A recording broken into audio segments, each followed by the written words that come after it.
Hari Om Namaste. Let us chant Srimad Bhagavad Gita, second chapter, Sankhya Yoga, Shloka 65 and 66.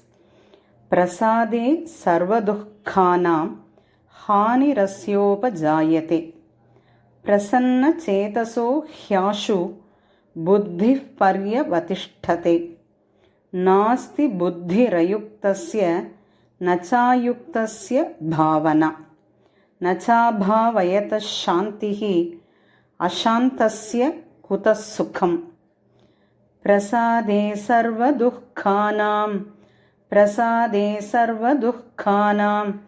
హానిరస్యోపజాయతే ప్రసన్నచేతసో హ్యాశో బుద్ధిః పర్యవతిష్ఠతే నాస్తి బుద్ధిరయుక్తస్య నచాయుక్తస్య భావనా నచాభావయత శాంతిః అశాంతస్య